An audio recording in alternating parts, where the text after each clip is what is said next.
All right. Let's see here. Who do we take? Who do we take? A lot of LSU fans out there. LSU fans. LSU fans. Who do you want to play? LSU, LSU, LSU, Notre Dame. We've seen that game quite a bit, quite a bit. LSU, LSU, LSU is playing Florida State coming up. What next season? Florida State's got to deal with LSU, I believe, in 2022. LSU, LSU, LSU, LSU, LSU, Michigan, LSU, Michigan. Never seen that game. It's never happened. LSU, Michigan. Alabama fans. Who do you want to beat up on next? Well, you beat up on Michigan in what, 2012? 2012? 2013, 2012? Notre Dame, Ohio State, you've crushed them. Clemson, you've seen them enough. Florida State in 2017. Man, Alabama's pretty much run the circuit. Texas, Alabama, Texas coming up here in maybe, what, about 5 to 10 years. Playing Russian roulette with the schedule here at Mark Rogers TV, the voice of college football, asking the question, what matchups do you want to see? So I'll be taking your phone calls for the next, I don't know, what about 8 hours or so? Be taking your phone calls discussing college football. We don't have to talk about that. That is our topic for the night, though. What matchups do you want to see in college football? And now I've made a complete and utter mess of my shelf here. It's looking rather ragged here. Needs some work. And as I ask from time to time, if we were going to add one helmet, who would we add? I think it's fairly obvious. I'm thinking of 3 teams for sure that we probably have to get to. But the last time we ran a poll, surprisingly, on which helmets needed to be added, there was a tie for first place between Iowa and Tulsa. Yes, Tulsa. I think somebody was running a joke, or some big Tulsa fan stuffed the ballot box for the Golden Hurricane to be added to the Voice of College Football shelf. Welcome in, everyone.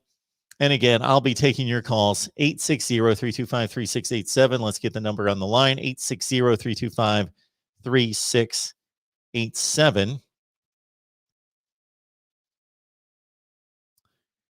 And, of course, we are looking for sponsors. We will continue to thrive and succeed here at the Voice of College Football based on your individual contributions, but also based on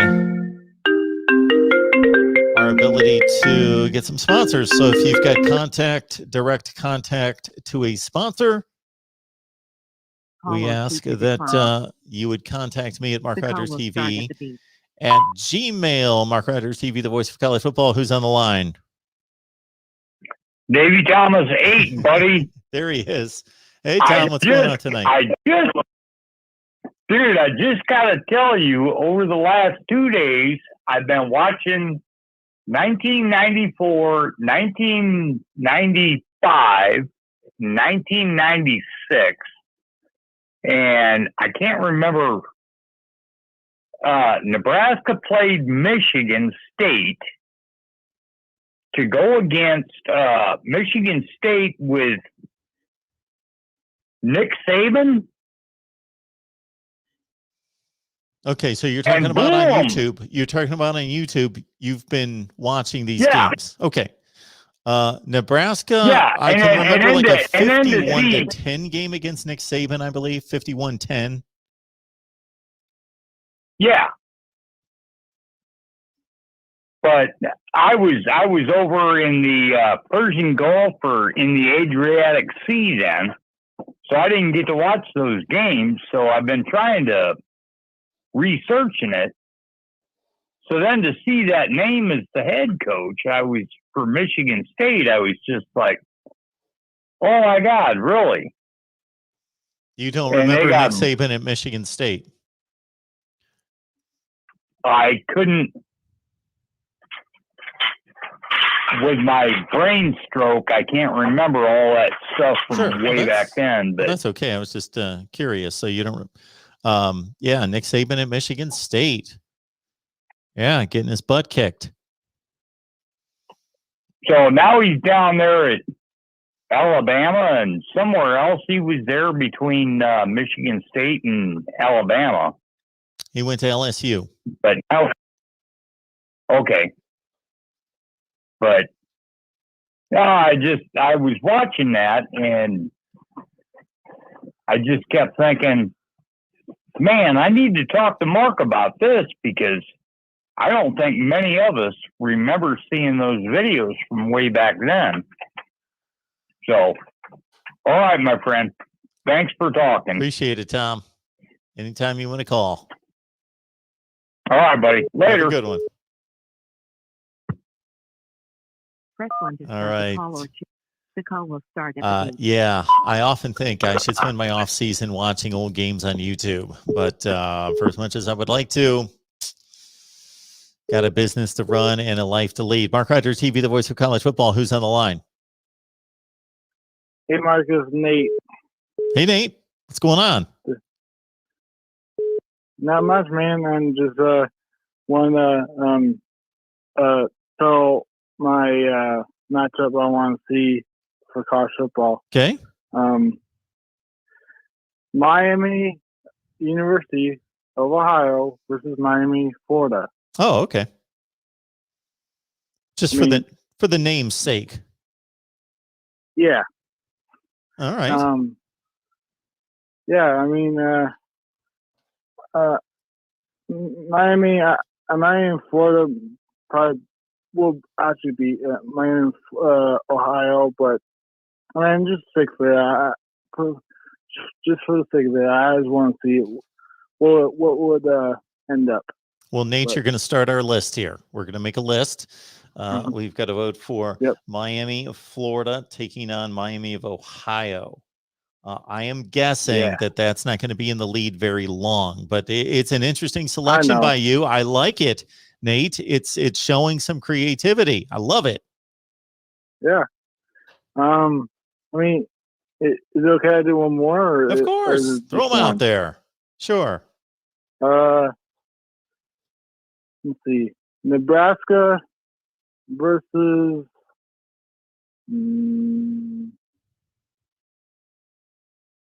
Clemson.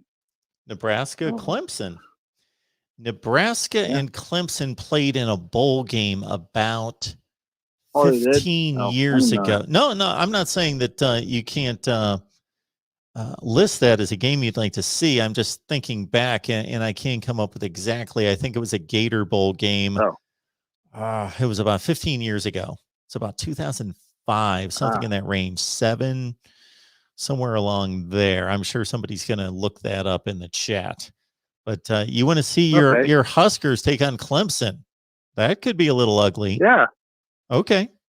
I mean, we have, and plus, has Michigan played Clemson ever? I don't Michigan think so. and Clemson, I do not believe that they've ever played. Yeah, I mean, I'm down for that matchup too. Yeah, that would be cool. But yeah, although Clemson has a lot of weapons on their sleeve, but I don't know if that's gonna be a good game. But I hope I know it's not happening, but if it was happening, I hope it was a good game. But those are my three. Mark, I hope one of them be still alive by votes. But have a good day, Mark, and have a good day. Appreciate the call, Nate. All right, Mark Rogers TV, the voice of college football. Who's on the line? All right. Well, I've got a really good one here, although it's coming up down the road, but I think it would be a premier matchup. It's only happened once, by the way. They've only played each other once. To me, it's Georgia and Ohio State. Yeah, would love to see it. Georgia and Ohio State would be prime time. They've only played once. Remember the game, the Citrus Bowl? Sure. I believe in '92. Great running back duel between Robert Smith and Garrison Hurst. Unfortunately, they had Eric Zier as their quarterback, and we had Kirk Herbstreit as our quarterback. And I think that was kind of the difference at the end of the day. But, yeah, 21-14, good game. I would love to see a home and home. I mentioned it to Uncle Lou before. Go down to Athens. They come up to Columbus. What do you think, Mark? I would love it. I would love it. It's a great series. Could be a great series. I remember that game at the Citrus Bowl well, following the '92 season, and Ohio State had a shot to tie the game and fumble the ball. They had a missed exchange of a handoff in the red zone, and that was pretty much the end of the game. But yes, Eric Zier being a primary pro prospect at quarterback versus Kirk Herbstreit, who of course was relegated to, he certainly achieved quite a bit, both before and after his college career, but never had legitimate aspirations as an NFL quarterback. And that might, as well, as you pointed out, have been the difference. And I'm trying to think who Georgia had at wide receiver. I believe it was Andre Hastings was their big wideout. Yeah, it was Hastings. Yep. Yeah, it was. Yeah. The Buckeyes had, I don't know if they had Galloway that year. Maybe it was Brian Stabline, I think, was their one receiver. Remember that name? Sure. Yeah. Absolutely. Yeah. Absolutely. I would I think that game is coming up, though, if I'm not mistaken, Mark. Don't they have a series scheduled down the road? Yeah, they scheduled, I'm guessing, around 20, 28, 30, something in that range. I don't remember the years. Okay. Now, can I make just a general argument on the scheduling? Is there any way, and I'm a college basketball fan, Ohio State's having a good year, tough loss yesterday, but I watch college basketball somewhat. And in their non-conference, I must admit, I watch it more in the, time of the NCAA tournament. But in their non-conference, they do these ACC, SEC, Big Ten, ACC kind of challenges.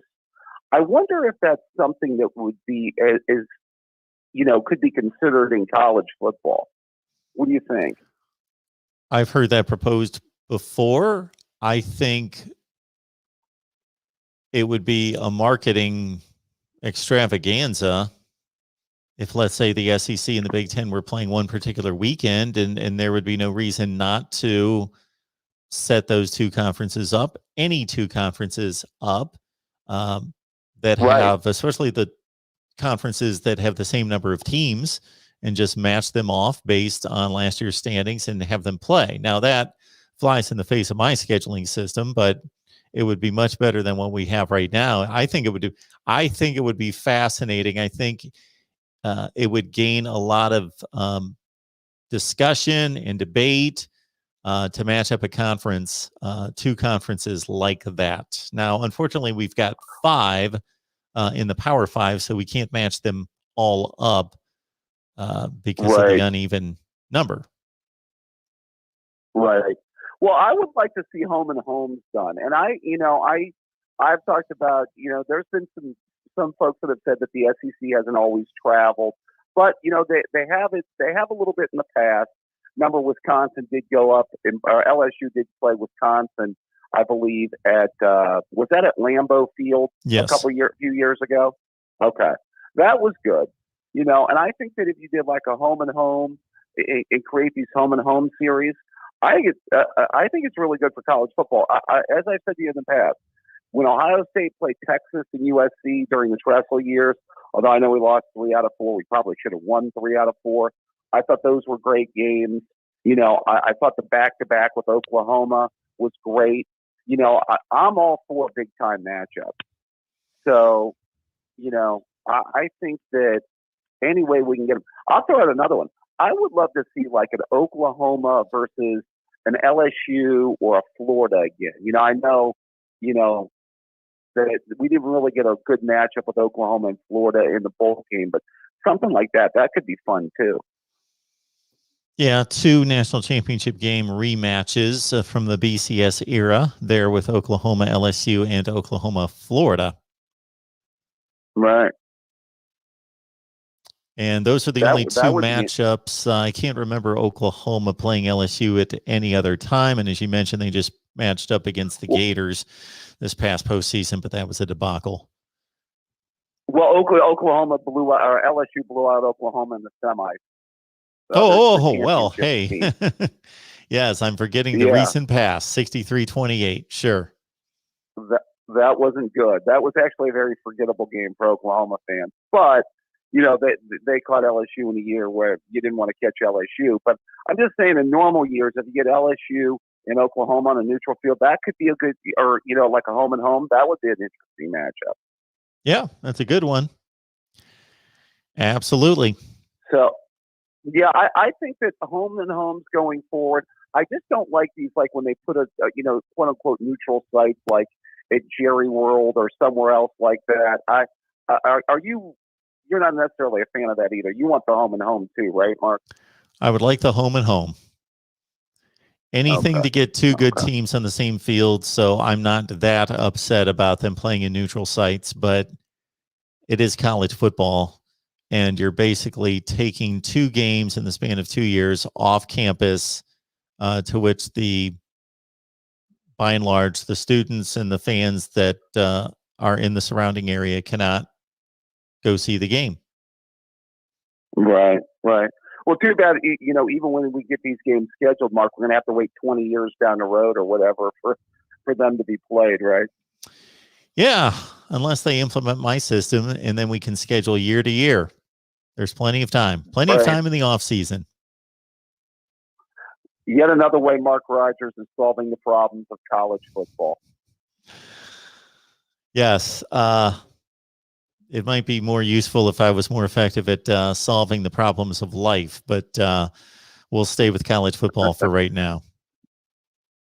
Yeah, well, that just more proof positive that college football in this past season proved it needs somebody at the top of the food chain, like a commissioner or something like that, like you have in the major sports, instead of these 5 individual heads of the conferences where everybody's really kind of doing their own thing. So, love to see the NCAA get their act together down the road, but I don't know if that'll ever happen, right? And yet, so let's not expect it to happen. Yeah, don't hold your breath. Well, as always, Mark, good topics, good discussion. Thanks, David. Appreciate it. Have a good night. Take care. Yep, bye-bye. All right, 860-325-3687. Let's get to the live chat. Phil B chiming in first, wants to see a Florida-Miami series. The issue, I believe, there, to a certain extent, would be that Florida State play every year. Therefore, for Florida in particular, they're already taking on one difficult opponent. I know not difficult over the last 4 years, but typically a brutal opponent in Florida State. Therefore, if Florida would play Miami every year, then that's it for their non-conference schedule, and they would never play anybody else. And they would be playing 2 difficult opponents. And so unless you took on something close to what I have proposed for non-conference scheduling, where teams will start to play at least 2 difficult opponents, 2 out of 3 or 3 out of 4, in the Power 5 is what I mean by difficult opponents, then there is no way that Florida is going to take on a schedule every year where they play both Florida State and Miami. That would be not to their benefit. That would be so to the fans' benefit, Phil. Absolutely. People that live in the state of Florida, people that love good football, when Florida State finally lifts themselves out of the mire and Miami lifts themselves out of mediocrity, would love to see Florida State play in addition to the games that you proposed there, Miami and Florida State playing, or Miami and Florida playing each year. But that locks up the schedule. And that's not going to happen.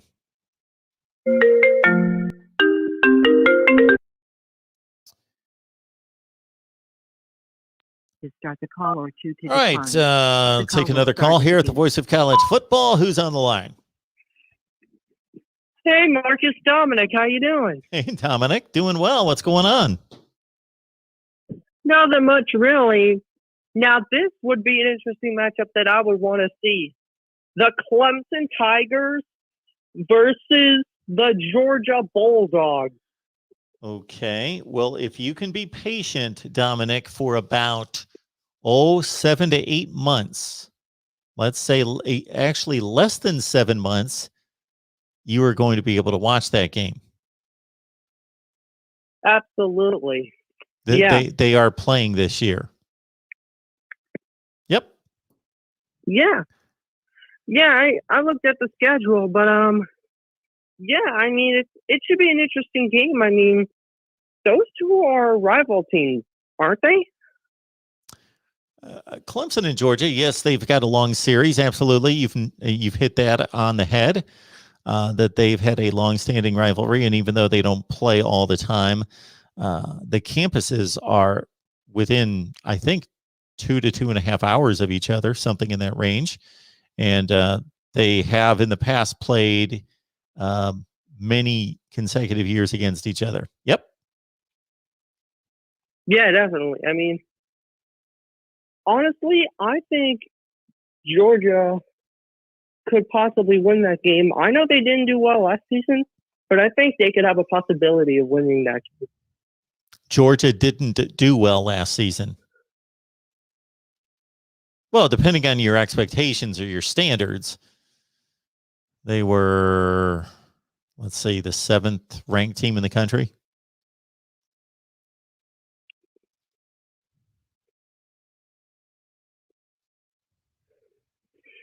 Seventh ranking in the country. I was really keeping a good eye on the college football rankings last season. Okay, Dominic. Yeah, But, so we're basically just asking people for a matchup that they would like to see that probably isn't going to be scheduled. But you are pinpointing a game that is coming up that you would like to see for sure. Yeah. Excellent. Anything else, Dominic? No, that's pretty much it. Any big hockey games tonight?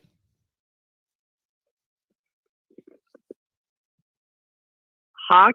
Oh, yeah. Are there any big NHL games tonight? Yes, definitely. The Los Angeles Kings versus the St. Louis Blues. Yeah, Brett Hull is certainly a tremendous player there for the Blues, and Wayne Gretzky playing for the Kings. That should be quite the matchup. All righty, well, I'm going to let you take some other calls. Thanks, Dominic. Appreciate that. Bye-bye. Yep. I may have to cut out early tonight to catch that Kings-Blues matchup. Again, Gretzky and Hull on the same ice.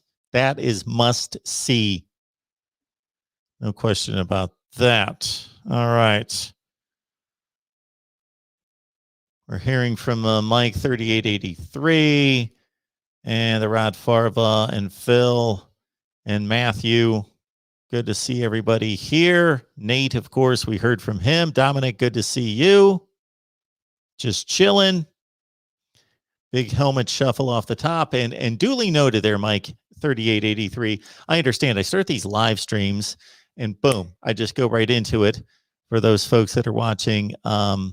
Really, and just based on the way that I've got the operation set up, or I should say not set up, we will have to address that in the past because I appreciate you, Mike 3883, bringing that to my attention to where we can have some type of an intro once I dive into many of these pieces of equipment that I've got scattered all over the place that need to be hooked up. That's the easy part. And learned. That's the hard part for me. Rod Farva confirming that Michigan has never played at Clemson. See, just to think about 100+ years of football, 150 years of football, and for most of these schools, they've played well over 100 years. And for many of these schools to have never played, what is that? They've never played. Michigan has never played Clemson. Michigan has never played LSU. Just to start right there. Why? It's just dumb. Matthew likes the USC Georgia matchup. I can't remember them ever playing in football. USC and Georgia.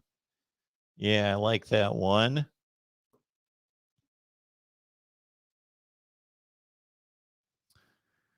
Rod Farfa was watching some college baseball yesterday. David would like to see Alabama. So for that typical November matchup before the Iron Bowl, in which the Alabama Crimson Tide takes that week off, plays the scrimmage game, David is proposing the Idaho School of the Blind and Deaf for Alabama to take them on. And maybe he can have a conversation with Alabama football fan Roll Tide about that. Alabama football fan Roll Tide. Appreciate you encouraging everyone to hit that like button as you typically do. Mike 3883 is hearkening back to 1982. If you remember it, Vaughn Broadnax and Ohio State beating Baylor at the Shoe 21-14. I obviously remember that game. But we've got a vote for the much anticipated Ohio State Baylor matchup. Okay. They could have played in 2014 to decide who was going to make the college football playoffs.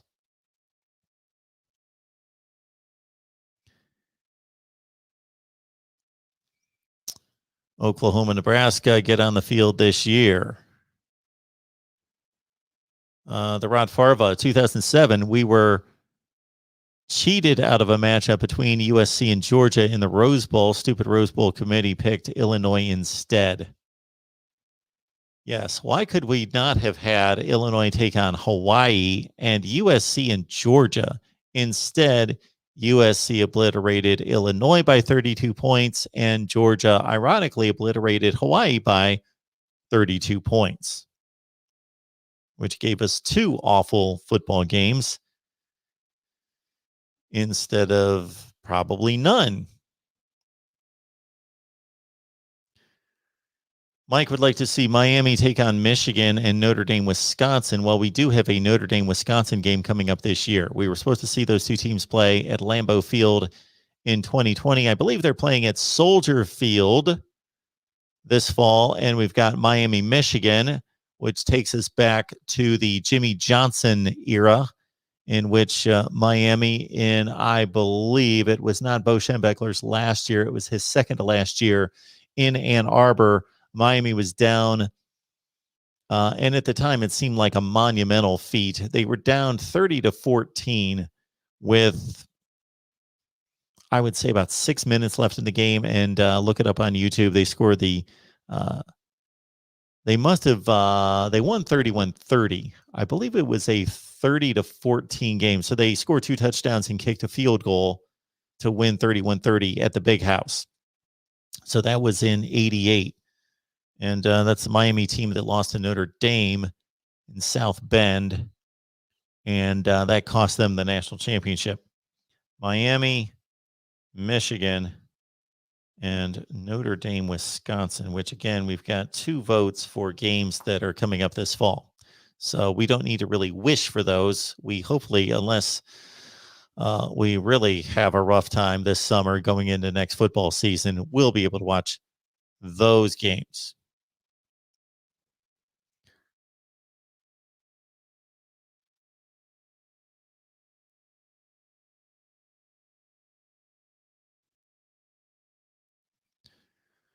Maybe 2007 will be the next season I will attack. Actually, I believe it's scheduled to post tomorrow my look at the 1996 season and that disputed national championship. So I have recorded that last night, 1996. I'm posting that, I believe, tomorrow.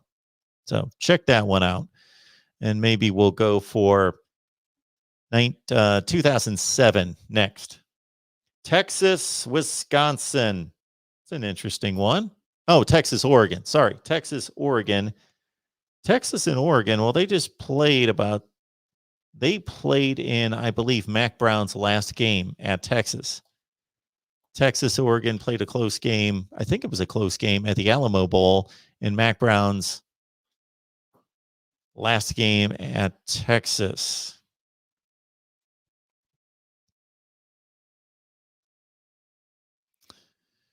Aaron Short, Roll Tide, roll. Wonder how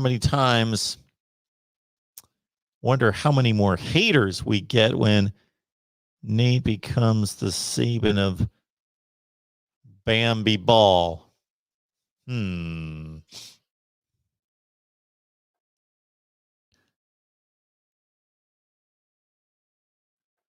Aaron Short would like to see Texas A&M, Ohio State. Of course, a lot of people would have liked to see that game this past season when Texas A&M was claiming to be a playoff team. Texas A&M and Ohio State played in 2 bowl games in the 80s and 90s. That was Ohio State winning over Kyler Murray's dad, Kevin Murray, at quarterback for Texas A&M in 1986. The 87 Cotton Bowl, Ohio State picked off at least 3 passes in that game, 1 for a touchdown, 128-12, and then the Buckeyes took on Texas A&M in the 99, meaning the 98 season, Sugar Bowl. Texas A&M made their way to the Sugar Bowl after upsetting Kansas State in the Big 12 championship game, and the Buckeyes won that game over Texas A&M 24-14. Texas Clemson. I like that one. Lenny's going with Texas Clemson.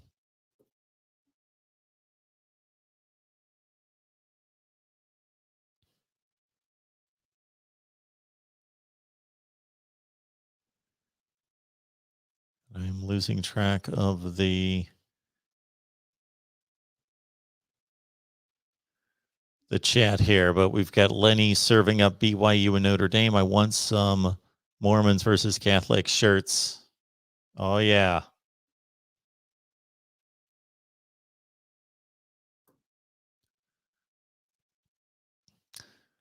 All right, everyone, you're watching Mark Rogers TV, the voice of college football, on a Monday night. We come your way each and every Monday night for a call-in show at 6 p.m. Eastern Time.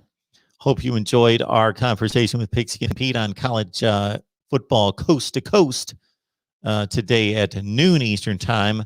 So, again, lock it in every Monday for noon and 6 p.m. college football discussion Eastern Time, noon and 6 college football coast to coast with Pigskin Pete, and our call-in show right now, every Monday. So we have locked in on a schedule. Hopefully you can keep track. I should post it from time to time because I know it's not easy to remember. Tomorrow, we will see you at noon Eastern Time on Tuesday, and then we'll be back at 6 o'clock Eastern Time on the Ohio State channel to take your calls, and then at 7 o'clock Eastern Time right here for Miami Football Talk with Cam Underwood from State of the U.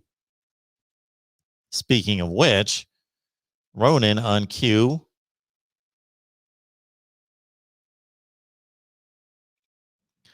Clemson played USC in 1966. Somebody has been on Wikipedia.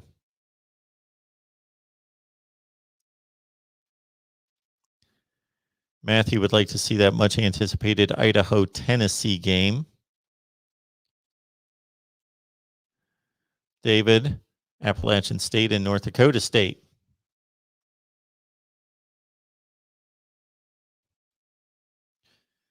Paul Gonzalez, Notre Dame, Texas A&M. The last 2 times they played were in back-to-back Cotton Bowls in 1993 and 94. Notre Dame won both games. One was close, one was not. I think 28-3 and 24-21. Irish won both those games against the Aggies, who had won the Southwest Conference Championship those 2 seasons to make their way to the Cotton Bowl. 2 of the last Cotton Bowls that were hosted by the Southwest Conference, I believe the last one was Keyshawn Johnson and USC taking on Texas Tech in 1994, meaning New Year's Day 95. That might have been the last Southwest Conference. Well, I shouldn't even say that, because the Southwest Conference, somebody needs to check me on this one. The Southwest Conference, I believe, split and ended in, I'm trying to think when that transition was made. The Southwest Conference folded. Arkansas joined the SEC in 1992. So I don't know if that's exactly when the Southwest Conference folded or it just lost some teams, stayed intact for a couple more years, because I thought that it did. Texas A&M, because they maintained their Cotton Bowl ties for that period of time. So I think the Southwest Conference lasted until about 1995. The first Big 12 championship game, which was the expanded Big 8 that went to the Big 12 with the likes of Texas and Texas A&M joining. And, of course, who else would have joined from the Southwest Conference off the top of my head? So anyway, it was the Big 8 expansion to the Big 12, and they played their first conference championship game in 1996. Mike's got an interesting one. I don't expect this one to be repeated. Cal and Bama. Cal and Bama. Not seeing the angle on that one, but Mike, if you'd like to see it, you'd like to see it. Rod Farva saying that Miami and Georgia have not played since 1966. The Mark Richt Bowl, Miami and Georgia.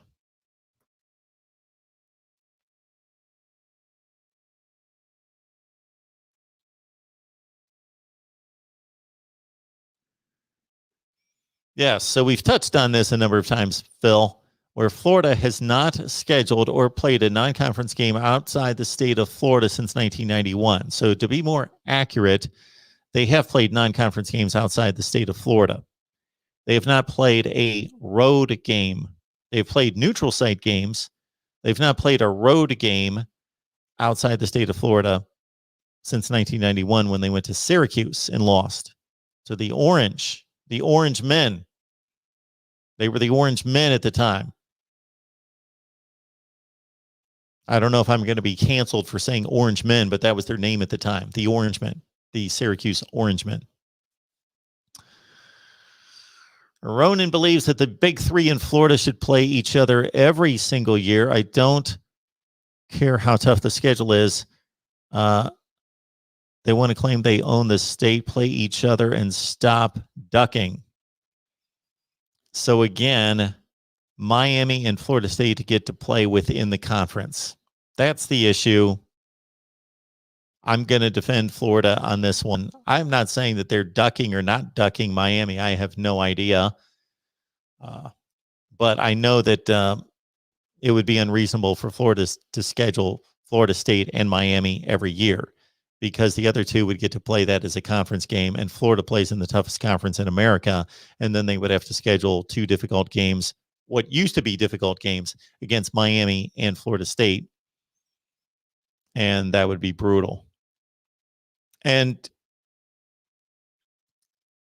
the only way I could see this happening in a reasonable fashion is if we stayed with 8 conference games, everybody played 4 non-conference games, and Florida always played Florida State, Miami, and then they played one other difficult Power 5 opponent, because otherwise you're locking up a team's schedule.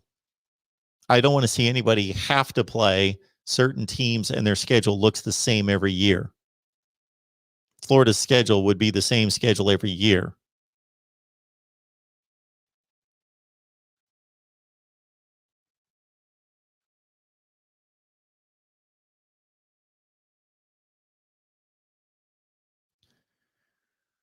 Georgia, Florida State, I believe that game's coming up here pretty soon. I believe those two have scheduled a game here in the next 8 to 10 years. Georgia, Florida State. Georgia and Florida State played in the 2002, meaning New Year's Day of 03 Sugar Bowl. And I believe Georgia won that game over Florida State. Yes, it was Florida State winning the ACC. And no, that was in 02. So Miami was in the Big East at the time. Yes, Georgia, Florida State, Georgia, the SEC champion, hosting the Sugar Bowl. And I believe they finished at number 3 in the country to Ohio State and Miami. Michael likes Oklahoma, Ohio State. Those two have faced off now 4 times since 19. Wait a minute. They have faced off, yes, 4 times since 1977. So you had the Oklahoma visit to the Shoe in 77, and the Sooners led 20-0. The Buckeyes came back, led 28-20. And then Uwe von Schamann kicked the game-winning field goal, a long field goal. For that day and age, I think it was a plus 50-yarder. Uwe von Schamann beat Ohio State in Columbus 29-28. Then the Buckeyes took the return trip to Norman in 83. John Franks of San Francisco 49ers Super Bowl fame later, playing tight end for the Buckeyes, had a big day, 2 touchdown receptions from Mike Tomczak. And Ohio State beat Oklahoma in the return trip. 6 years later, they had a home and home, but it was 6 years separated. Buckeyes won that 24-14. And then they played the home and home series here in 2016-17. JT Barrett, Baker Mayfield, Sooners won in Columbus in 17, 31-16 after the Buckeyes had won in Norman. What was the score of that game? It was like 45-24, I believe. Ricardo, my question is North Carolina, Roy Williams, and Kentucky, John Calipari. I talk about it. Should they both be fired?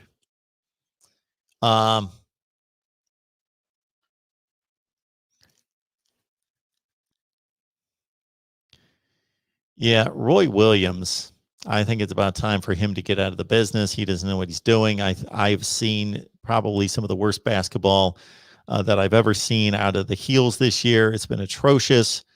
John Calipari has never had control of that Kentucky program, so he needs to be ridden out of town as well. Yeah, get rid of both of them. Gone.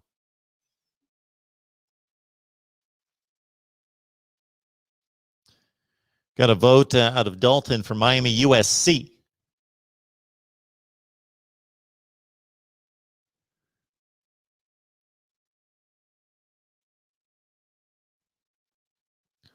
Got a vote for Oregon and Michigan, where we've got the Quakers taking on the Khakis. Quaker Oats, Oregon? Quaker Oats, Oregon. What am I missing there? Mario Cristobal, Quaker Oats? Are they a big sponsor? Oregon's Nike, I don't know. Georgia, Florida State. We are going to see that game, I believe.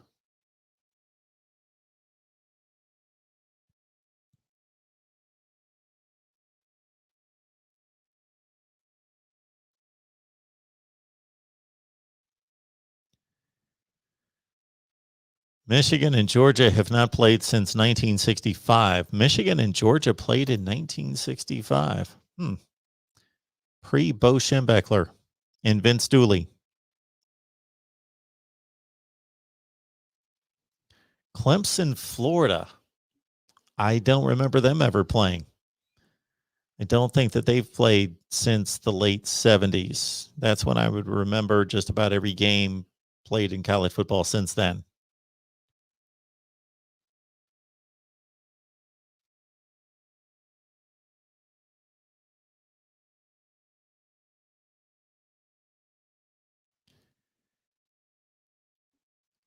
Bama, Oklahoma. They've played quite a few times. They had a home and home, I believe, when Nick Saban first got there, somewhere in the 07 range. And then Oklahoma beat them in the Sugar Bowl, of course. That was after the 2013 season, and then Bama beat them in the playoff a couple of years ago. Mark Rogers TV, the voice of college football. Who's on the line? Hey, Mark, it's Dave Knight. How are you, sir? David, what's going on? Hey, man, I think what would make for some interesting games is we talked about this before, the service academy versus teams that typically don't see that kind of offense. And I'd like to get Ronan's input on this. But what about like Navy versus Miami? I think that'd be very interesting. Navy has, I'm trying to think of who they've played out of the Power Five, other than Notre Dame, of course, who they play all the time. They played Ohio State in 2014. I remember that. Gave them a decent game. The Buckeyes beat them like 34-17, but they really gave them a tough game in Columbus. So the 2014 game was played in, it wasn't at Navy, but I think they played at the Ravens Stadium. And then in 2009, they played in Columbus, and Ohio State ended up winning the Rose Bowl that year, finished in the top 5 in the country, but Navy played them so tough that Navy was attempting a 2-point conversion to tie the game with like a minute left. And Ohio State picked it off and ran it all the way for a 2-point conversion the other way and avoided the embarrassing upset. But I'm trying to think who else Navy has played in the regular season in the Power Five. Now, in bowl games, they, of course, run up against the Power Five teams on a regular basis. They played Virginia and killed Virginia a couple of years ago. They got knocked around by Arizona State pretty well a couple of years ago. But, yeah, Navy and Miami, okay? And, Mark, another couple tight games were Oklahoma and Army, and I believe Michigan and Army. Yes, both of those. Good call. It was just 2 years ago that Army went to the Big House, and they missed a field goal that would have either tied or won the game. I think it would have won the game. Army trotted out a field goal kicker who had never attempted a kick. And he had to try to make like a 52-yarder and missed it. But that was a great game. I can't remember the final score. I want to say like 24-21. And then Army went it was something like that. Army went to Oklahoma and took them to overtime in what, like 2017 or 18? And they really had that game that did right, and they just let it slip away. Yeah. Army is giving some big teams some fits. But and I'm kind of putting you on the spot here, and we left out Air Force, but if you take any of those three teams because they play similar offenses, I'm not saying they're exactly the same, but they feature some of the same offensive schemes. Who would be some other good teams? I mean, like, I would like to see some of the academies catch teams off guard and like knock them off. Like those mid-level teams who are not great, but they're also never bad. Like maybe even Air Force versus Baylor, Air Force versus Texas Christian. Maybe even like North Carolina versus Navy. That would also be kind of cool. What do you think? Air Force took on Texas in a Blue Bonnet Bowl in the mid-'80s and pulled off an upset there. And they also pulled off a huge upset as close to a 20-point favorite against Ohio State in the Liberty Bowl in 1990. That was an Ohio State team that came within one play of going to the Rose Bowl. They lost to Michigan on the last play of the game. Otherwise, they would have been headed to the Rose Bowl and were relegated to the Liberty Bowl. And in a late December game in Memphis, where it was like 25 or 30 degrees, Air Force just put on a clinic against an Ohio State team that was loaded with NFL talent. And Air Force just ran that triple option, and Ohio State didn't know what to do with it. And I believe the final score was 24-11. Yeah, see, those teams, unfortunately, have no incentive to schedule the Navy, Armies, and Air Forces because of the preparation for the triple option, and it doesn't apply to any other game that they play that year. Correct. And it's not an easy thing because if you think about it, Mark, you have to teach your scout team how. So you got to prep your scout team to prep your number ones, right? So then it's like you're doing double time on the preparation for the entire team. But it's fun to watch them execute that, and it can be very difficult to stop when you never practice against it. That's right. That is right. So anyway, I was just throwing that out there. Let Good somebody else stuff. jump in. Yep. Have a good rest of your evening. Okay. All right, Dave. Appreciate it as always. Have a good one. Take care, sir. Bye-bye. I'll remind everyone that just because I throw a topic out there doesn't mean that's the only thing we can talk about. So you can call me about anything concerning college football.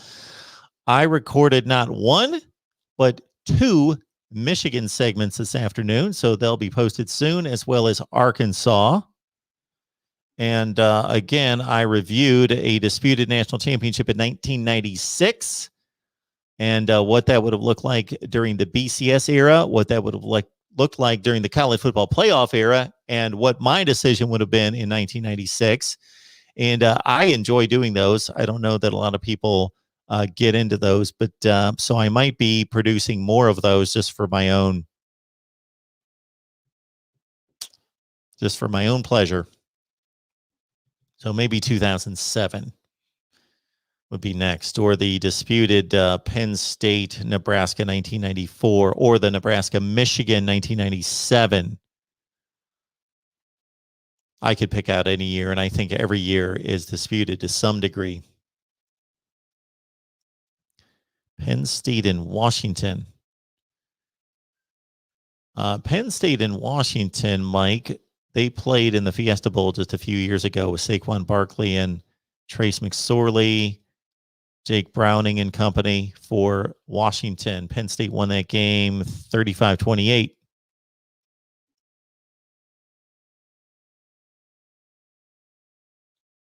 But we will mark it down. Northwestern and Vanderbilt. Northwestern and Duke play a lot.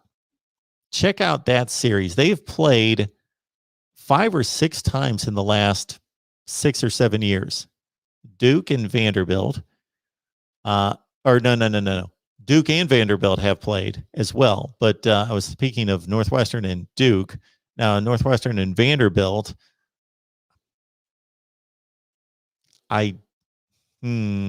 something tells me that they have played.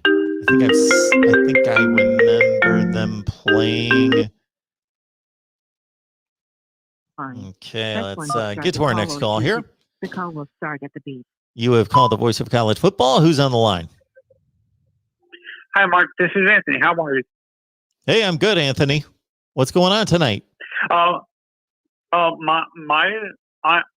Hurricanes fan specifically, here are the teams I would like Miami to face in the next few years: Texas, Oklahoma, Penn State, West Virginia, maybe Michigan,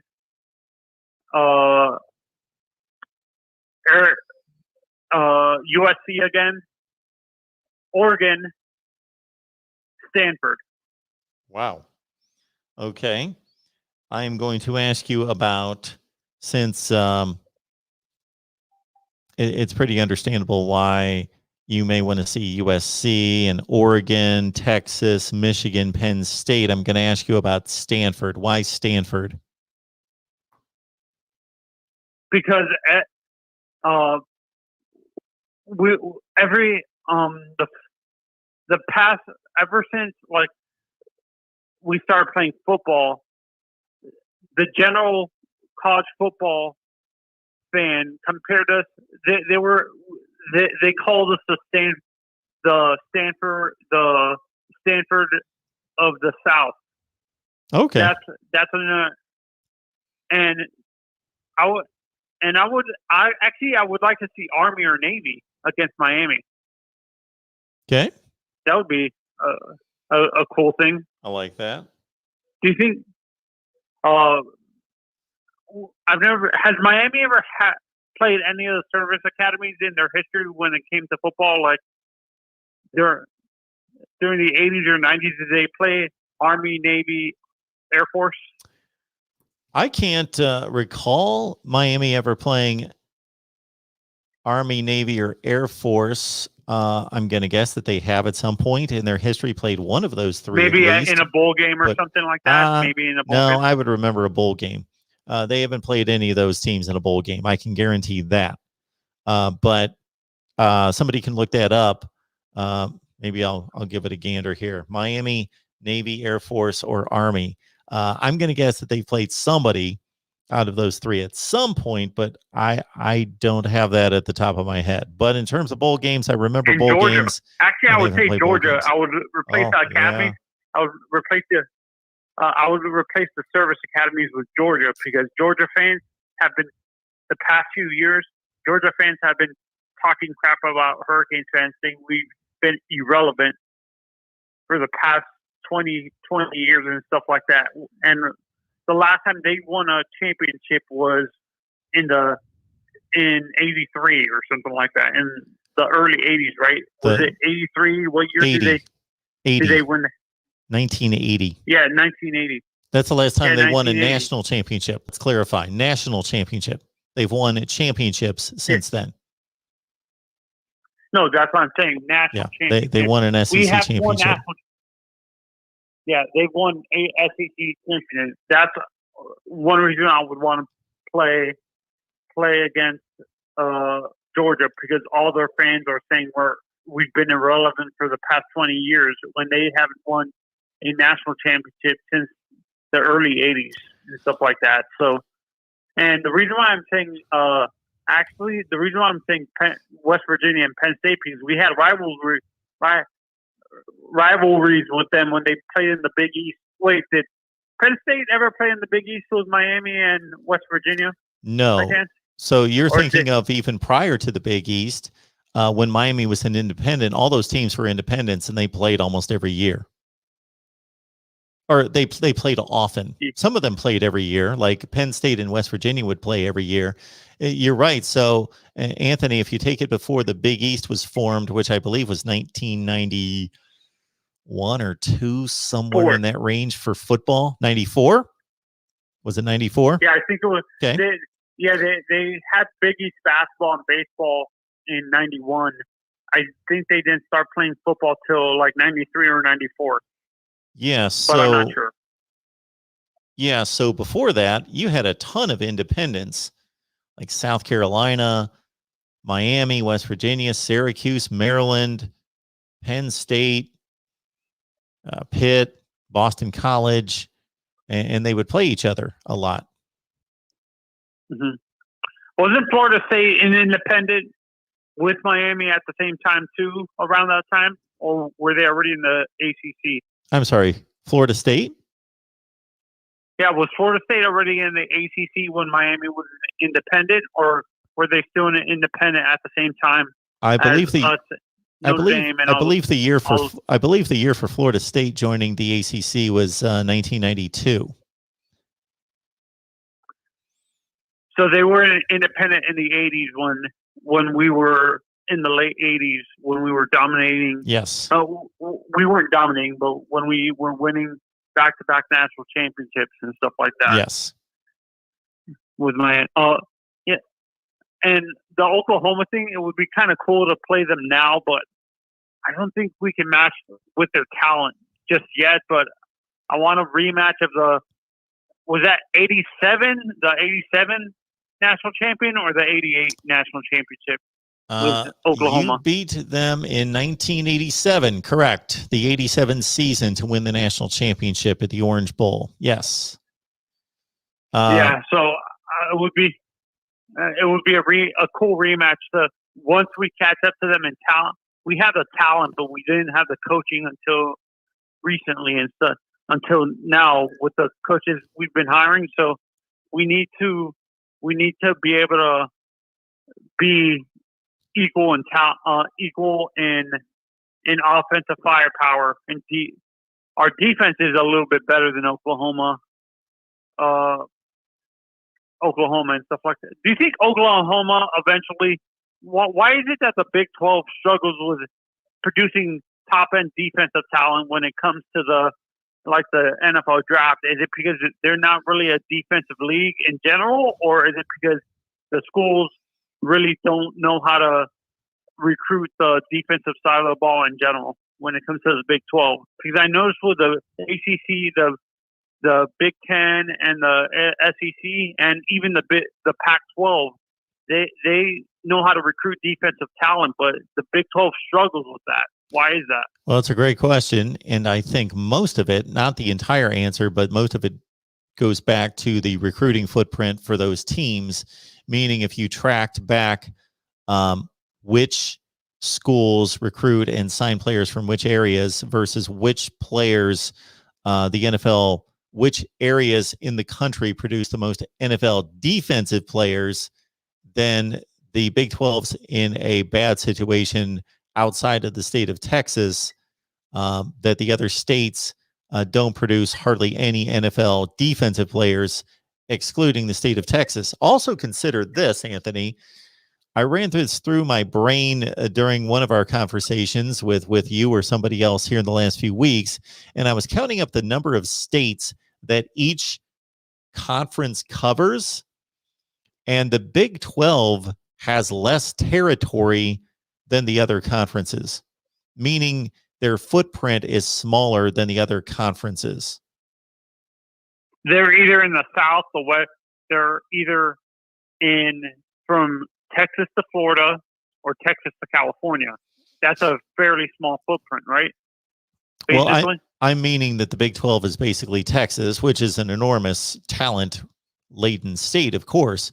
But outside of that, you just have Oklahoma, Iowa, Kansas.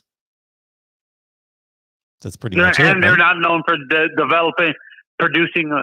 They're known for more basketball, producing a top end like wrestling or basketball talent and stuff like that. They're not known for football, is what you're trying to say. Like, I don't know what they produce. From Oklahoma, they're not producing great football players for the most part in Kansas and Iowa.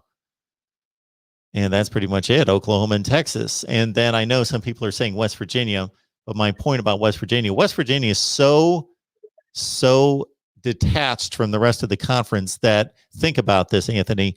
If you're a top high school football player in the state of West Virginia and you don't go to West Virginia, then you have no incentive to go play somewhere else in the Big 12. It's not like it's an automatic. Whereas if you're a top high school football player in the middle of Big 10 country in Illinois, if you don't play at Illinois, you might go play at Iowa or Wisconsin or Ohio State, or you're just surrounded by Big 10 country. So basically in West Virginia, you might as well forget any of those top players in West Virginia. And they're not a great high school football playing state, but still they produce some really good players, and they're not going to go play elsewhere in the Big 12. Plus, the SEC is obviously they're more in Big 10 country, is what you're saying. Like West Virginia specifically is more Big 10 country. Big 10. They would be in the middle ACC. of recruiting for ACC country and stuff like that. Yeah. So in a sense, what you're saying is their footprint is main. The Big 12 is mainly Texas. They rarely branch out into like the South, like Georgia, Florida, South Carolina, North Carolina, and all the Louisiana or anything like that. They mainly focus in Texas.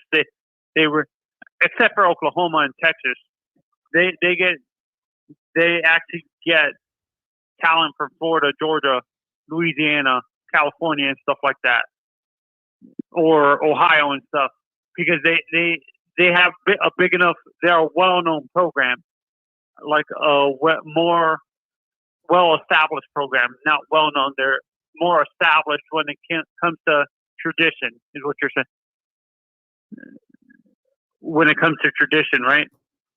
Sure. I guess that's what I'm saying. You lost me on that point, Anthony. I'm sorry. Okay. And back to the Miami thing, like I said, I would want to see rematch go against Texas and stuff like that, and USC, Penn State, because we had a rivalry with them from the 80s to the 90s before they joined the Big Ten. West Virginia, because we had rivalries with them in the Big East, and Michigan, because I think we beat them for a national championship one year, didn't we? I thought we faced Michigan in a national championship in the 90s or something like that. We lost to them in a national championship. Miami and Michigan played for a national championship? Is that what you're asking me? No, I'm wondering. Did we face Michigan in a championship, national championship, or a bowl game at some point? No, neither. You last played. I was talking about this a while ago, and I'm going to take this call, Anthony. I appreciate the call, sir. Press 1 to start the call. So, Miami and Michigan played in 1988 when Jimmy Johnson was the coach at Miami. Bo Schembechler at Michigan. Miami came back. Great game, 31-30. Mark Rogers TV, the voice of college football. Who's on the line? Jeez, I'd love to see a consistent matchup between Florida and Miami.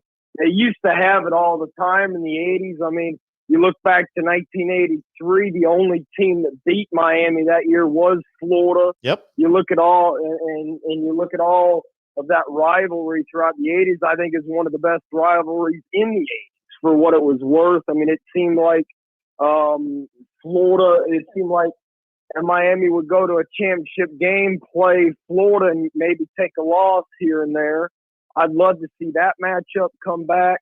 I'd love to see Florida face off against Ohio State on a more consistent basis. I'd love to see that. I'd love to see more or less a lot of the teams, these playoff teams, facing playoff caliber teams and or at the verge of playoff caliber teams in regular season non-conference. I'd love to see that. I'd love to see regular season Alabama, Ohio State, regular season Ohio State, Clemson. I'd love to see these matchups to where we kind of get an idea of the playoffs in the first maybe 6 weeks than having to wait towards the end of the year. You know? I like it, Chase. I'd love to see that. So let me ask you this. I mean, as a Florida fan, okay, you play 8 games in the SEC, and there is talk about increasing that to 9 games. So you would only have 3 non-conference games, but right now you've got 4. You always play Florida State, so you don't want to break up that game, right? If I go along my dad's line of thinking, he wants to get rid of that game. Really? I mean, Why? I've been in he hates them due to the fact that he actually played in the UF marching band back in 1982 and 1983. He went there, and he went to Doak Campbell and had the worst experience of his life there. They poured beer bottles and junk down the brass instruments. There was a drunk that went and fondled a female trombone player, and then proceeded to get knocked out by a tuba player. He said it was just abysmal. That was the famous sprinkler game in 1982, where at the end of the game, a whole bunch of UF fans went out with sledgehammers and bashed every single one of the sprinklers and tore one of the goalposts out and carried it outside the stadium at the end of the game. Okay. But getting back to it, I would keep that matchup, and I'd get rid of every single FCS game. I think D2, D1 competition is ludicrous. If we're not going to be treating them like playoff caliber teams, just get rid of them and have it to where the top teams will face top teams non-conference. That way it's a gauntlet kind of season, where you may only have your end of year rivalry match be the only possible cupcake. I think that'd be the best way to find out who's the best team, who's the best team regular season to go to the playoffs. All right, Chase. I unleashed my scheduling proposal, so I'm right there with you to a certain extent.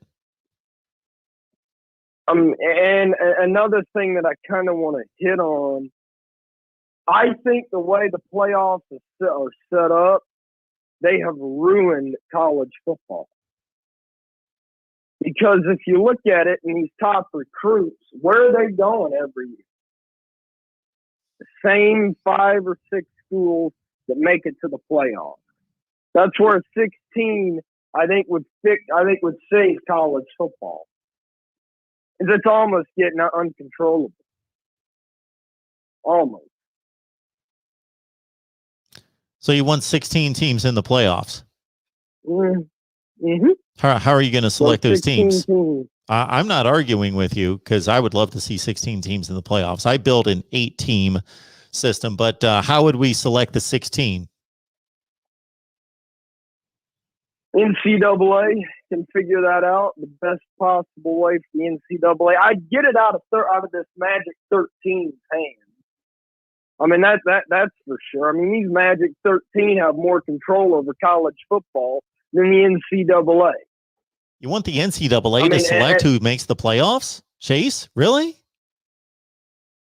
Well, somebody, at least somebody who controls and runs college football like the NCAA. How about my Why formula? do we have third parties? What is your formula? I got a formula.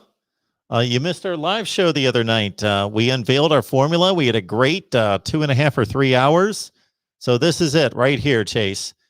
You take your 5 conference champions. You take 2 wild cards. Those are selected by best record.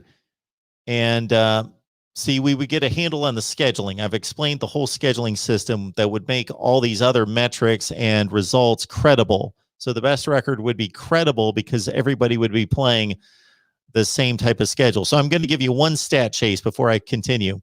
Since 1997, Baylor has not played one out-of-conference game against a ranked opponent. Since 1997. Wow. Guess how many times USC has? 24 times. So we would get rid of that. We would make scheduling equal, balanced, equitable. So everybody would play the same difficulty of schedule. Okay, that would be the first thing we would knock out, and I've explained how I would do that. Then we would select, if you're going to go with the 8-team playoff, we would go with the 5 conference champions, 2 wild cards that would be based on best record, and if then there's a tie, it would go to head-to-head. Then it would go based on strength of record, and then you would have the one group of 5 best team from the group of 5 based on the same criteria. That would be your 8 teams. I like that plan, and I think that would fix. I think that's a great.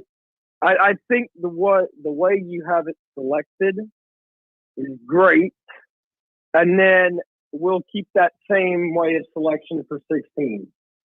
Yeah, you could do the same thing with 16. Expand it. Just expand it to 16 teams and keep it, let's say, 6 wild cards. If you're gonna. That is, if you're not going to include all 10 group of 5 guarantee bowling bids. Keep it around 6, have 10 guaranteed in off of conference championships, and then have 6 wild cards. And then have them selected best off of record and final regular season win-loss ratio.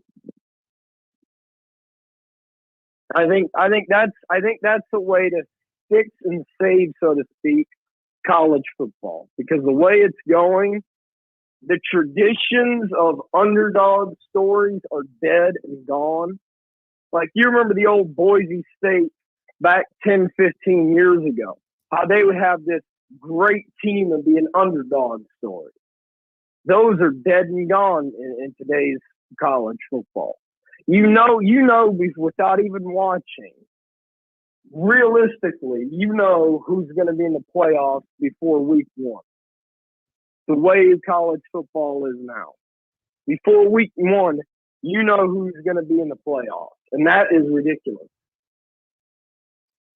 I agree. I mean, it needs to, the problem is recruiting is so far jacked up and screwed that these top players are no. If I want to get playoff spots and all this and get a guaranteed ring, I can go play for Nick Saban and get a guaranteed ring. And I think that has destroyed the structure and the foundation that college football was built upon. It has destroyed it.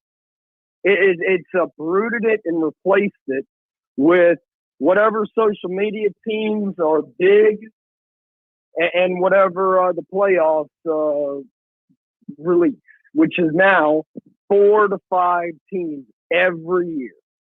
Top players. Well, I mean, you can guarantee who's the number one, where the number one DB is going to go for next season. It's almost a guarantee. Or number one running back or number one quarterback. Oh, it's going to either be Clemson, Ohio State, Alabama, Notre Dame, Georgia, or an Oklahoma. It's a guaranteed. And I think that has gotten way out of hand and it's destroyed what college football was built upon, which has ruined college football.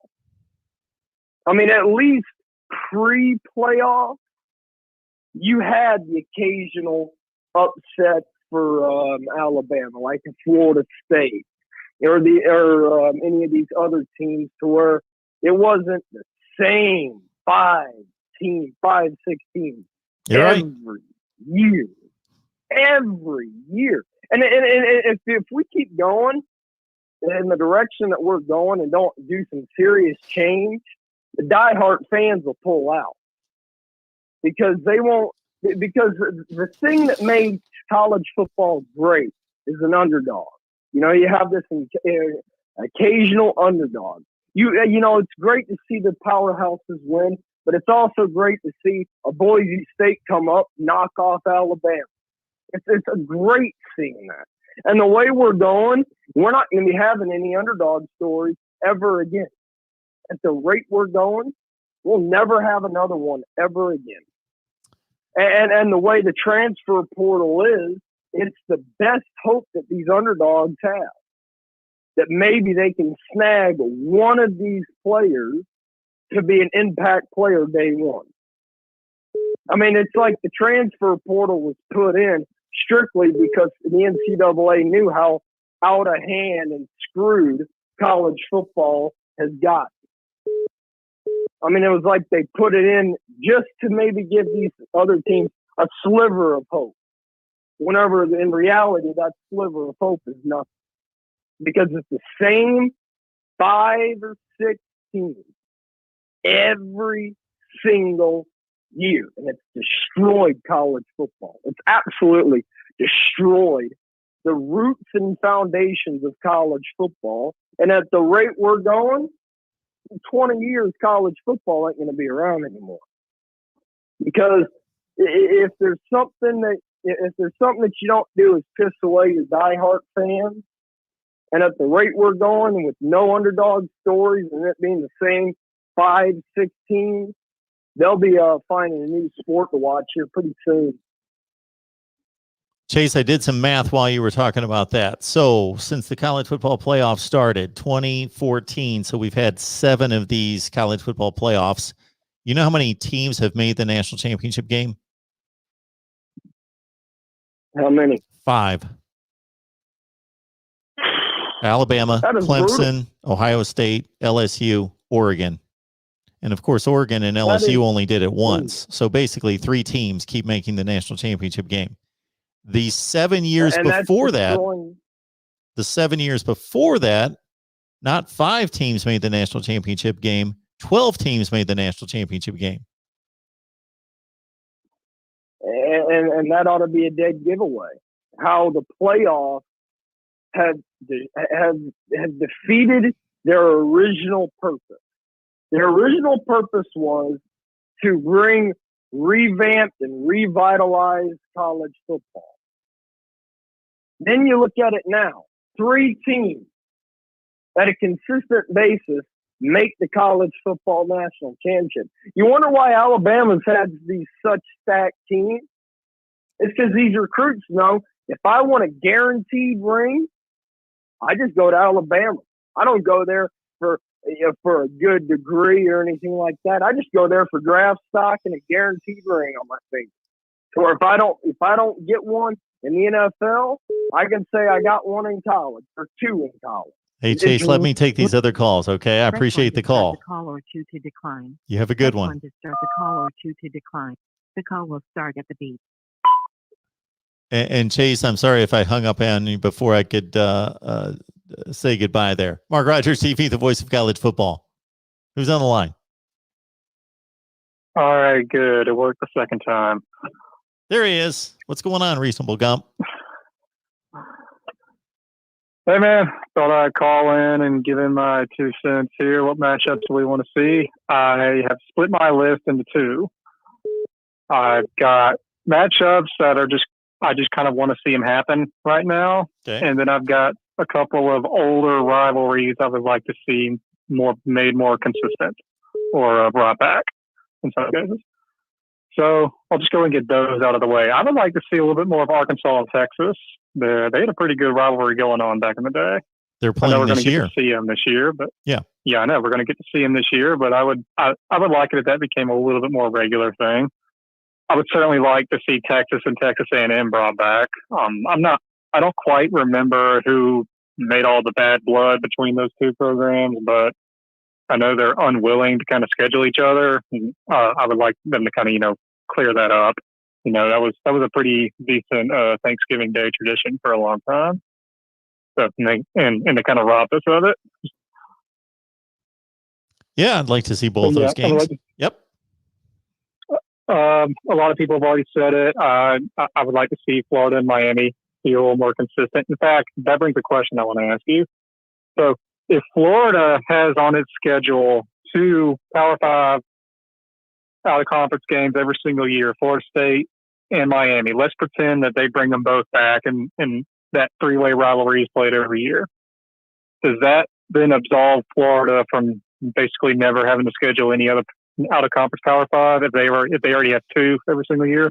Well, yeah, if they're playing that kind of schedule, they're playing a tougher schedule than anyone out. Let's say if nothing changes, and people are just schools are just still scheduling their own games, then look at their schedule. Now, of course, Florida State's been garbage for the last 3 to 4 years, but let's say they get back to some reasonable measure of competency, and Miami's decent. Yeah, Florida, that's why it's not going to happen. I have all these people saying constantly that Florida needs to play Miami every year. Well, and they don't realize that the excuse that Florida has is legitimate, that Miami and Florida State get to play each other within the conference structure. Florida's got to schedule those 2 outside the conference in addition to an SEC schedule, and to play those 2. See, I wouldn't want it. Well, I'm not that attached emotionally to Florida's schedule to care, but I don't think it's good in that Florida would be playing the same schedule every year. They'd play 2 scrimmages and Miami and Florida State, and they would never go out and schedule anybody else. They're not going to do that. That's not. Never see anything else. Yeah, that's not good for them. Right. And of course, that would never happen. I was just curious if this whole narrative of Florida's never gone outside the state of Florida to play any, Power 5 opponent outside the conference. I'm wondering if that narrative would continue, if they can point over here and be like, look, we have to play Miami and Florida State every single year, in addition to the SEC. But I don't think anyone could criticize them at that point. It's continuing even without them playing Miami every year. Now, maybe they could alternate Miami and Florida State. Yeah, that'd be interesting. I think when the SEC expanded back then, and they just had to choose one or the other, they obviously care more about the Florida State rivalries than they did with Miami. So that's just a cold hard truth. No, they didn't really value that Miami rivalry as much. Well, the Miami fans would tell you that they're ducking them. Yeah, well, the Miami fans have nothing else to say to make themselves feel better right now, so of course they're going to say that. But anyway, and then the last kind of sort of rivalry I would like to see made more consistent. Not really a rivalry, but just kind of 2 big spotlight programs. I would like to see Alabama and Notre Dame play more than they do. I know we got a home and home scheduled, 10 years from now or something.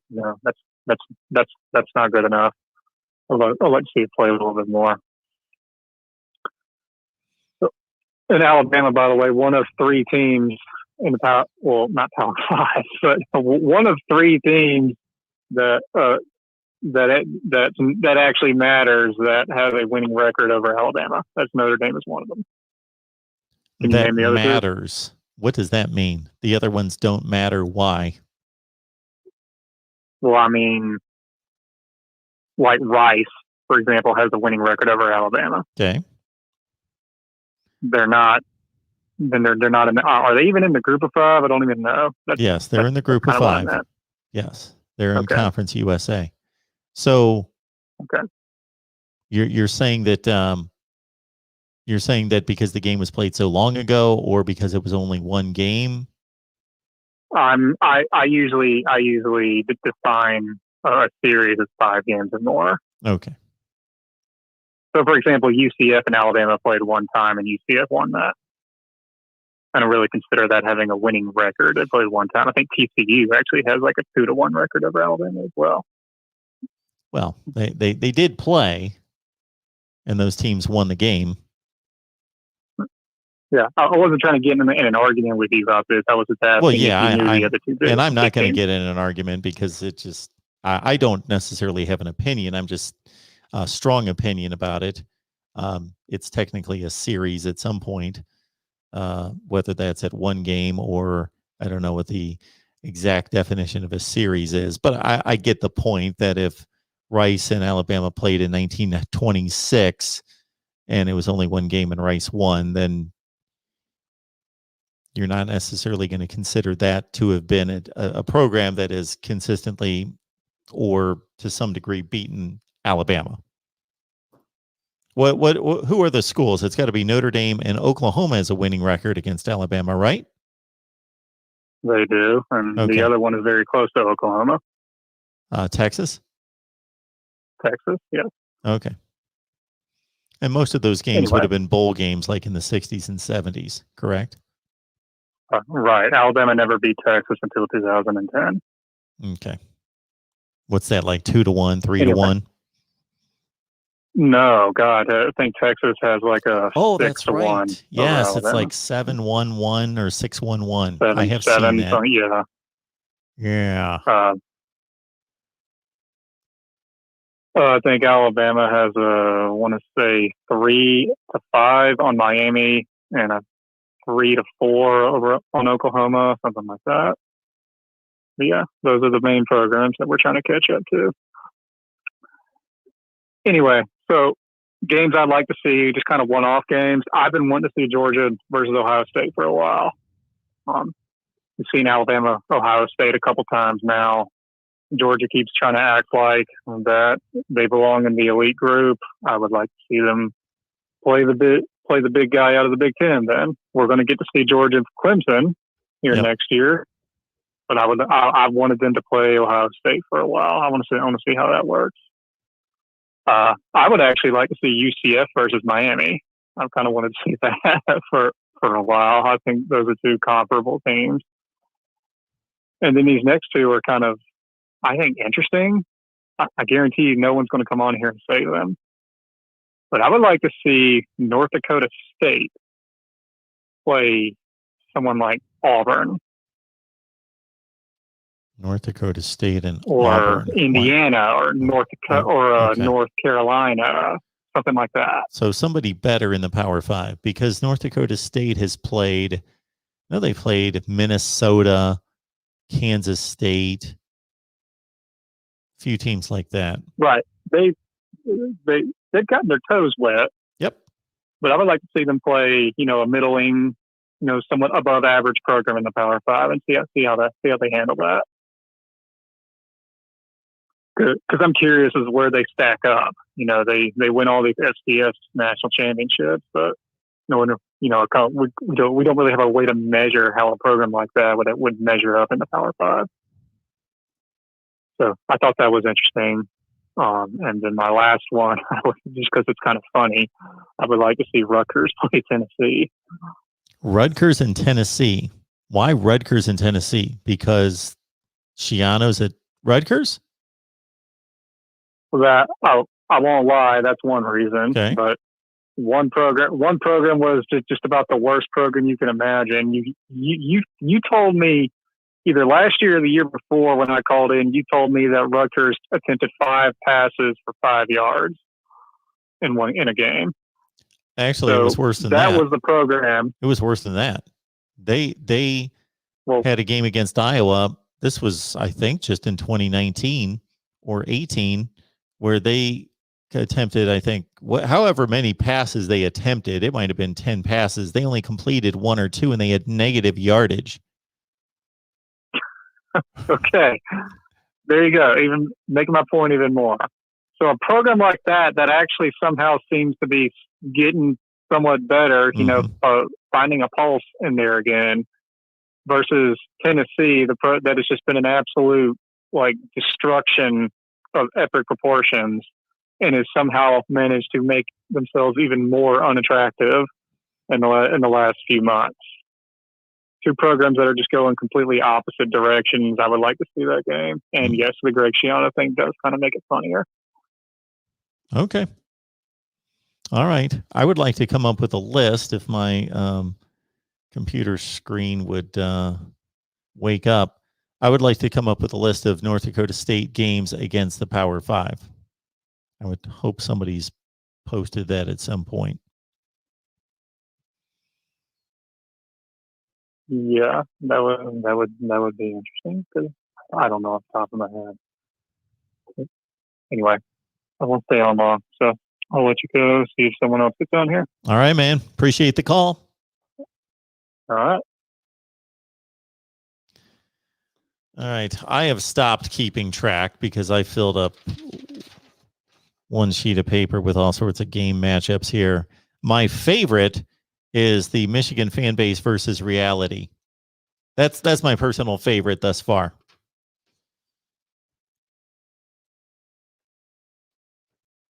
Nate got us started off with a creative one here with Miami of Florida taking on Miami of Ohio in the Battle of the Miamis, of course. And yes, we've got a few votes for Georgia, Ohio State.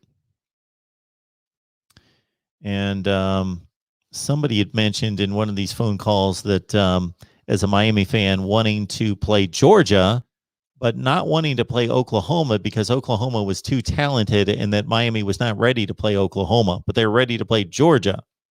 Find that a little curious.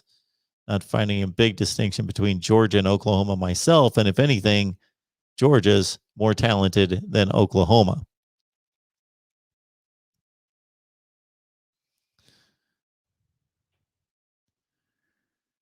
James has made his way in here.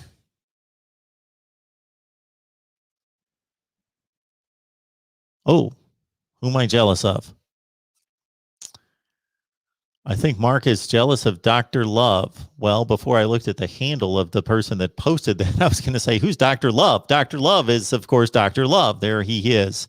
All right. He never posts my messages. All right. I post everybody's messages. All right. So please, you can have a personal perspective on life and your value in life one of 2 ways. For those people who think they're special, I hope that you understand that everybody's special. So if you think that you're special, I get that viewpoint because I can understand that perspective. As long as you think everybody's special in their own unique way. I don't want to quote some really cheesy Ray Stevens song from 50 years ago, but if you believe that you're special, then everybody's special. Or if you take the tact and the viewpoint, I'm not special, meaning nobody's special because nobody should be elevated above anybody else, then I can buy into either one. So basically what I'm telling you, Dr. Love, is that you're either special because everybody's special, or I treat you as not special because nobody's special. We're all the same. But basically my decision-making process on posts and which ones to send to the screen is simple. I just go right through and I post everything that makes some kind of sense. So I basically post everything that's not a private conversation, meaning they're not private, they're in public. But when people are tagging other people, meaning they're having a conversation. I don't typically post that unless I think it's understandable for everybody, or if there are comments made from time to time that have been repeated 18 times. I'm not going to post those to the screen. Otherwise, I post everybody's comment to the screen. I get through all of them. I'm probably too generous, probably too conscientious to get through this entire live chat and try to post all these comments. Probably too much of that. Hey, James, good to see you. I'm doing well.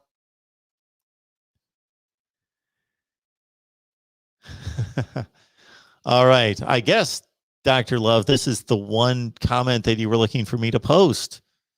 These callers are boring. Hopefully, we get the drunk Steve Dace to call in the call-in show. Save the show. Steve has never called the call-in show. He's got better things to do than to watch my show. Which reminds me, though, Tuesday is tomorrow. Tuesday will be our segment with Steve Dace. So I will be jumping on with Steve Dace, and we'll answer whatever questions he throws my way about Michigan football. Florida State against Wisconsin. Florida State against Wisconsin. I don't believe Florida State and Wisconsin have played. Wisconsin has played Miami 3 times in the last 10 years in bowl games and won all 3.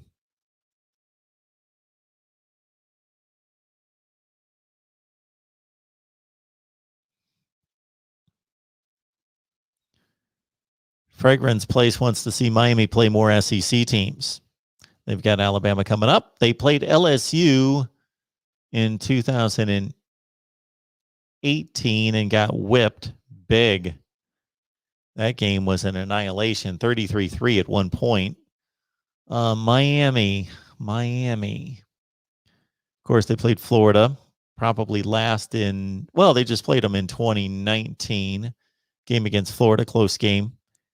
Miami. They had a game against Tennessee about 15 years ago with the Orange Bowl. I believe they lost that game. Miami. They've had these number of games against Alabama, where they lost the national championship in 92. They've got Texas A&M coming up. They had that game against LSU. They got crushed by LSU in the Peach Bowl in 03 or 4. 04, 05, 40-3.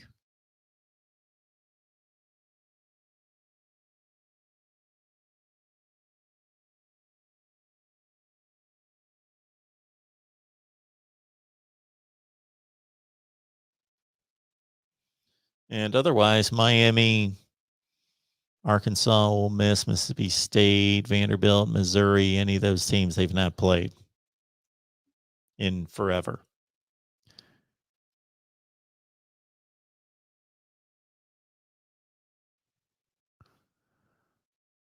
All right, folks, you can join us on Patreon.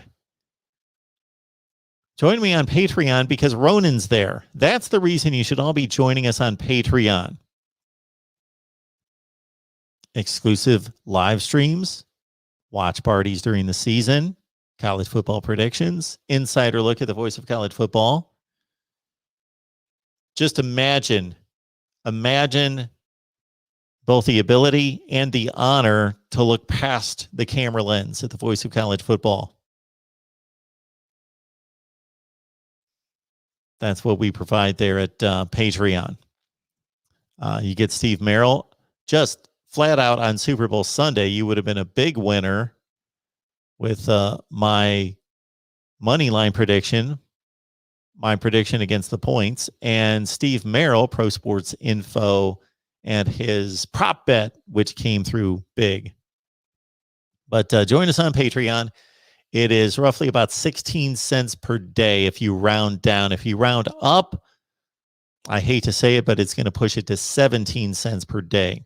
If you round up, 17 cents per day on Patreon. But you get to hang out with Ronan. You get to be in the same group, category, same club as Ronan and others, of course. I don't mean to shortchange our entire Voice of College Football community on Patreon, of course, because we value everybody over there. So thank you for everybody that's watching right now that joins us on Patreon. And again, we hope that everybody will head on over there, give us your requests and recommendations of what you would like to see over on Patreon. But sign up. You go to the description section of any of the videos and grab the link next to Patreon. Also, please like these videos. I shouldn't have to explain that anymore about why you should like the videos. Share the videos on social media. Count how many people that you connect with and follow you on Twitter. Let's take Twitter, for example. How many people follow you? 10, 50, 100, 500, 1,000? I've got a relatively small Twitter account. I only have about 3,000 people follow me on Twitter, which is really not that many. I've really not tried to build up my Twitter following, but I'm just there. So please follow me on Twitter. But think about those people on Twitter that love college football that connect with you. Share the videos. If you enjoy what we do here at the Voice of College Football and the live streams and the conversation, then they should as well. So share the videos on social media. I would be very appreciative of that. And meanwhile, we're just going to pump out the content. So please be looking out for the videos on Michigan football, Arkansas, my review of the 1996 football season and a disputed national championship. And maybe I'm going to do more of those. Did anyone catch my underrated versus overrated lists for Big Ten football since 2000 and how I looked at that? Some people liked it, so maybe I'll do more of those. Also, I've got a number of other ideas. Coaches rankings will be coming at some point. We are going to rank the coaches across the Power Five. And in addition to that, once we get through spring practice, we're going to rate all the players in the country.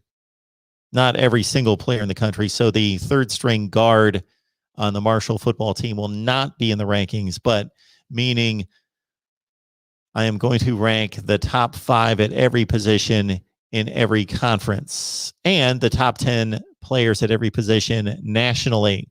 So players rankings are coming, as well as coaches rankings and everything else I can think of, including your request here at Mark Rogers TV, the Voice of College Football. I will be back here at noon on Tuesday at noon. We will continue to run this channel based on your individual contributions. So hit me up at Venmo, PayPal, and Cash App, or, of course, the Super Chats available as well. And, of course, if you've got a contact to a potential sponsor, hit me up at MarkRogersTV at Gmail. All right, let me check out these last few comments.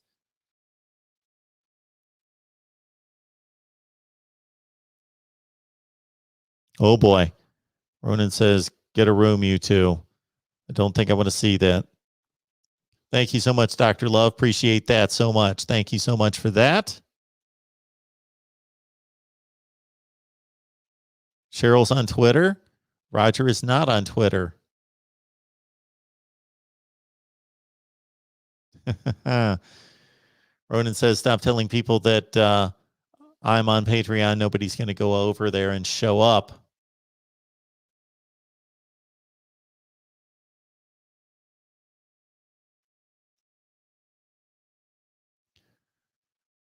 All the lower tier SEC teams won their bowl games, Mississippi State, Ole Miss, and Kentucky, and they all beat teams, at least Ole Miss and Kentucky beat teams with much better records.